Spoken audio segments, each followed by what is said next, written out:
Hello, this is Dr. Mokhtar Yerima. Welcome back to my channel. Today I'm going to talk on yet another important type of anxiety disorder. That type of anxiety disorder is called panic disorder. Panic disorder is also an important and an interesting type of anxiety disorder. In panic disorder, the individual that has the condition tends to have a recurrent, unexpected episodes of panic attacks. So the hallmark of panic disorder is the occurrence of recurrent and unexpected panic attacks. So you might be wondering what panic attacks are. Panic attacks are episodes of sudden, intense anxiety symptoms. So classically what occurs in panic attacks is that for a short period of time, the person has or experiences the panic attacks will have for a limited period of time a kind of sudden experience of severe anxiety symptoms, severe intense anxiety symptoms for a short period of time.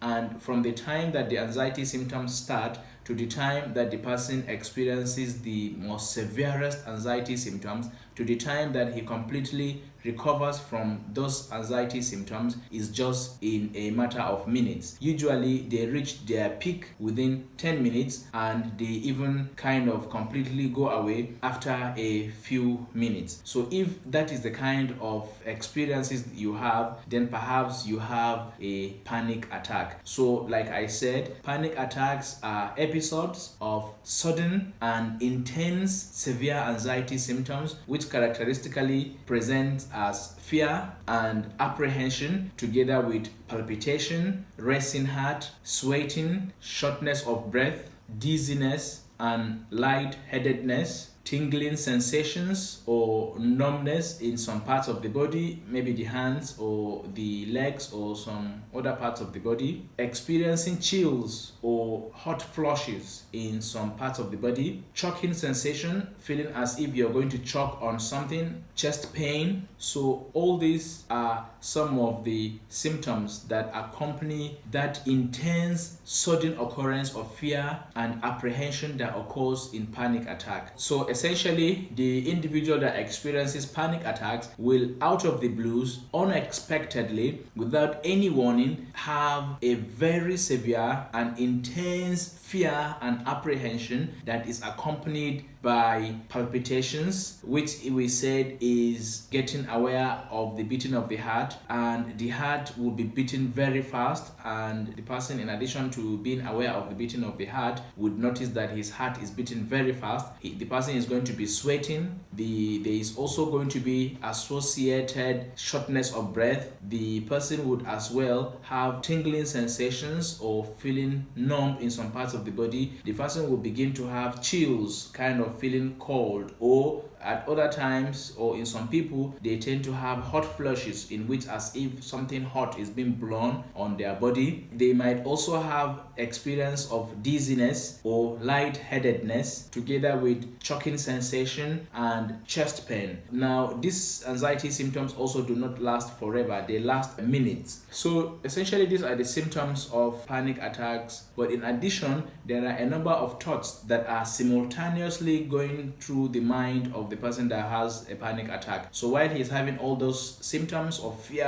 apprehension, palpitations, beating of the heart fast, choking sensation, having chills, dizziness, lightheadedness, having difficulty breathing, having all those symptoms, at the same time a thought is going through their mind that make them feel or to begin to think that maybe they are going to go out of their mind. Another kind of thought that goes on in the mind of people who have panic attacks is maybe I'm going to die. Some people also tend to think that they may lose control. So this is also a very important symptom, and you can imagine how distressing that could be. You are having all those symptoms and your mind is telling you that, wow, these symptoms perhaps indicate that anytime from now I'm going to die, or perhaps I'm going to go mad, I'm going to go crazy, or the least that could happen to me is that I'm going to lose control. I could do a lot of things, especially if it's in public, that suggests that I have lost control. And people do not, or in fact nobody wants to lose control of themselves, especially if it's in public. And no wonder some patients that have experienced panic attacks, especially for the first time, tend to go to the accident and emergency departments of the nearby hospital and tell them that they think they are having a heart attack, or that they think that something terrible is going to happen to them, or something terrible is happening to them. But because of the nature of the panic attacks, before they even reach the hospital, some of the symptoms or most of the symptoms would have went off. Most of the symptoms would have gone by the time they've reached the hospital. So it will now be that they would have probably some difficulty trying to convince whoever is in the emergency department of the kind of severity of this condition. So essentially, those thoughts that are going through the minds of these people who have these panic attacks is also very important. Now, for a panic disorder to be diagnosed, in addition to all these symptoms, there is also persistent worry or fear of having another attack. The person has had this attack and the attack has gone, but the person is always concerned that he may have another attack. So if an individual has experienced a panic attack, continues to worry that they may have another panic attack, and this worry persists for up to about 1 month, then that is a significant pointer that this is indeed a panic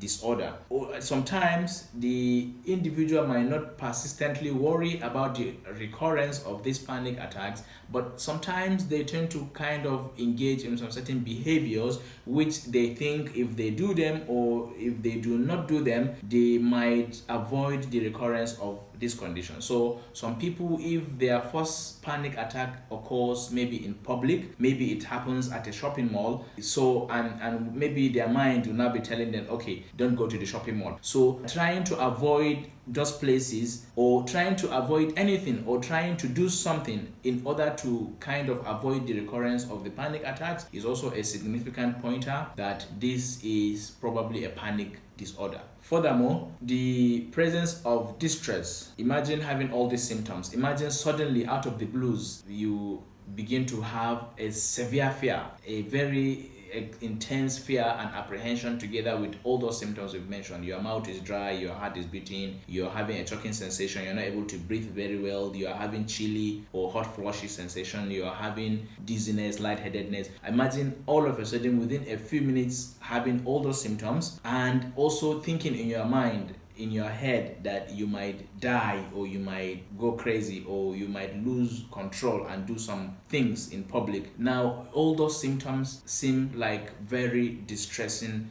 experiences. And then also, in some patients that have these symptoms, they also tend to have some disabilities, which means that because of these symptoms, they are unable to go about their normal day-to-day activities. So, for instance, because of the panic attacks, maybe the first episode of the panic happens when you are driving. And now, because you are trying to maybe think that, okay, if I do not drive, somehow maybe the panic attacks may not recur, and so I will avoid driving. So, and maybe you have to drive to go to work. Imagine you avoiding driving to work, and because of that your work might suffer. So in essence, there are disabilities or maybe issues to do with your daily activities as a result of experiencing the panic attacks. So these are the symptoms of panic disorder. So essentially, when these panic attacks are recurrent and they are accompanied by fear of recurrence, or they are accompanied by some abnormal behaviors that are done to avoid the recurrence of those panic attacks, and they are associated with distress and disability, then this meets the diagnostic criteria for panic disorder, especially if that worry or that abnormal behavior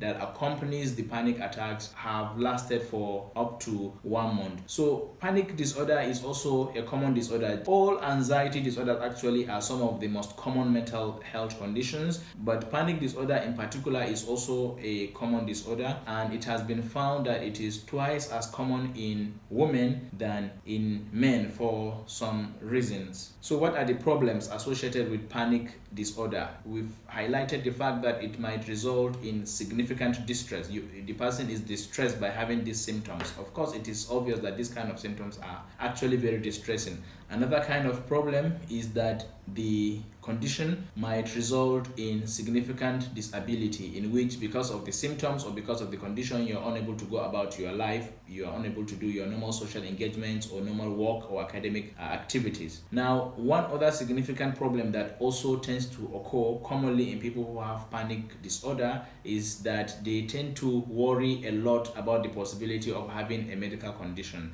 because some of the symptoms that accompany the intense fear and worry and apprehension in panic disorder are mostly all bodily symptoms. They are almost all physical symptoms. Imagine having shortness of breath, having tingling sensation, having chest pain, having choking sensation. All these things would make you feel that, wow, maybe there is an imminent, very sinister medical condition that is either going to happen or is about to happen with me. So this is also a significant problem that accompanies panic disorder. So what is the solution to panic disorder? So panic disorder is one of the anxiety disorders, and if it is promptly diagnosed, then the person would receive treatment, and all the impairments and the disabilities that are likely to accompany the condition would be controlled or even prevented. So there are effective treatments, there are medications that can be given to the individual, and then there are some psychological interventions that can be given to the person who suffers from a panic disorder.